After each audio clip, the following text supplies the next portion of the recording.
Journey to the West Chapter 1, The Spiritual Root Gives Birth to a Source, and Cultivating the Mind Leads to the Great Way. A long, long time ago, the world was divided into 4 major continents: Dangshan-shan-zhou, Xinyu-he-zhou, Nanzhen-bu-zhou, and Baizhulu-zhou. The story begins in Alai country in Dangshan-shan-zhou. Alai country is close to the sea. In the sea, there is a famous mountain called Wukong mountain.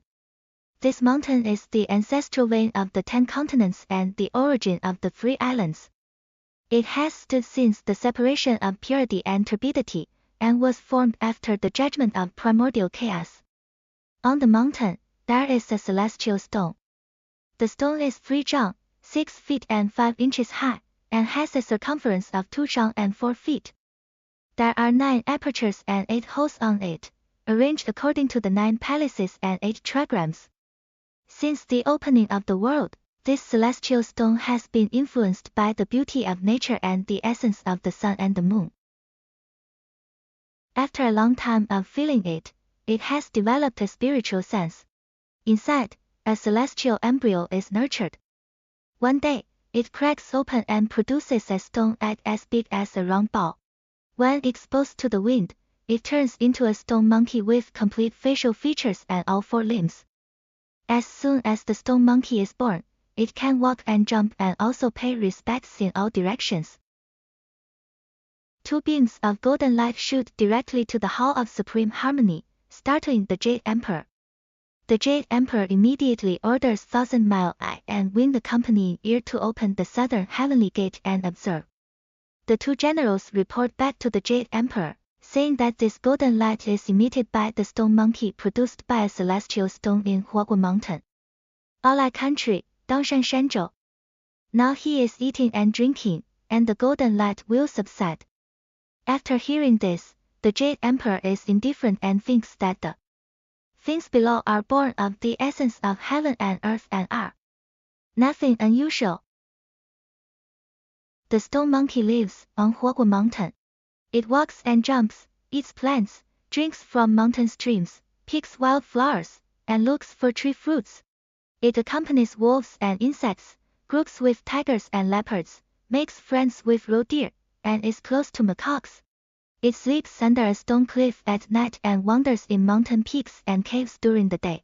Truly, in the mountains, there is no record of years, and one does not know the passing of seasons.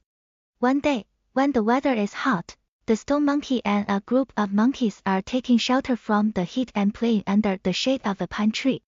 As the monkeys are playing, they want to take a bath in the mountain stream. Seeing the rushing stream, all the monkeys say, "We don't know where this water comes from. Today, as we have nothing to do, let's follow the stream up to find its source and have some fun." So, all the monkeys, dragging men and leading women, calling brothers and summoning sisters, come running together. They climb up along the stream until they reach the source, which is a waterfall. All the monkeys clap their hands and praise, saying, "Good water! Good water!" It turns out that this place leads all the way to the foot of the mountain and directly to the waves of the sea. They also say, "Whoever is capable enough to go in and find the source and come out without getting hurt, we will worship him as king." After calling 3 times, suddenly a stone monkey jumps out from the thicket and shouts loudly, "I'll go in! I'll go in!" The stone monkey closes his eyes, squats down, leaps up and jumps directly into the waterfall spring. Suddenly, he opens his eyes and looks up. Inside, there is no water and no waves. There is clearly a bridge. He stops, composes himself, and looks carefully again. It turns out to be an iron bridge.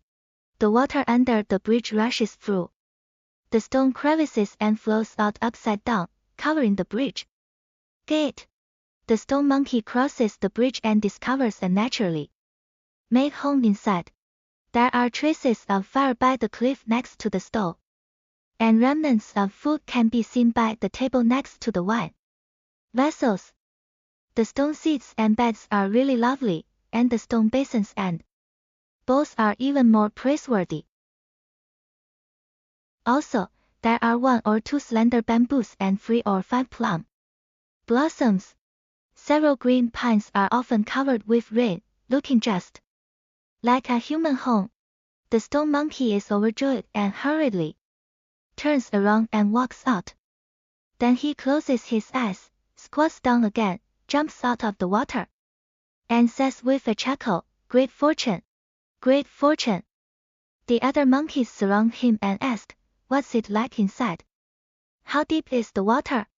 The stone monkey says, "There's no water. There's no water. It's an iron bridge.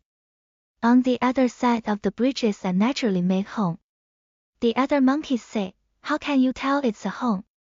The stone monkey smiles and says, "This stream of water rushes through the stone crevices under the bridge and flows down upside down to cover the entrance.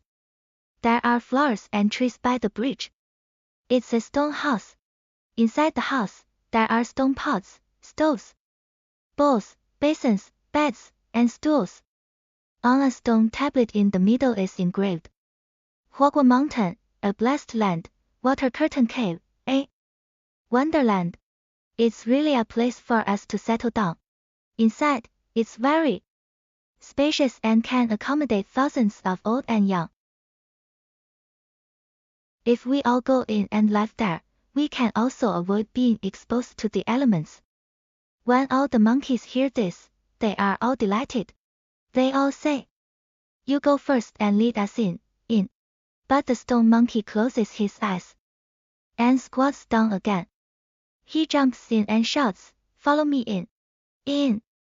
Those monkeys who are brave all jump in.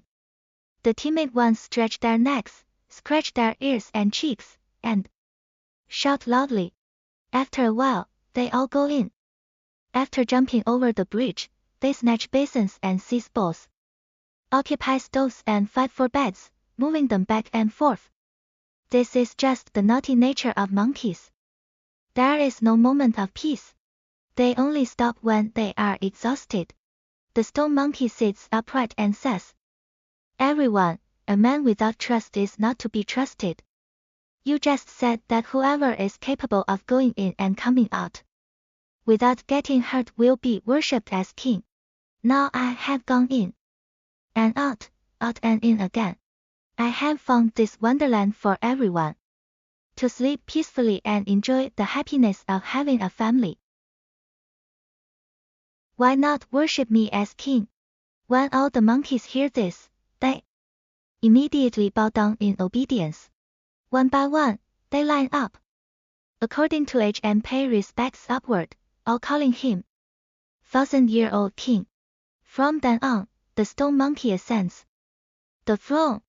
He hides the word stone and is then called the handsome monkey king. This first chapter shows us a magical world.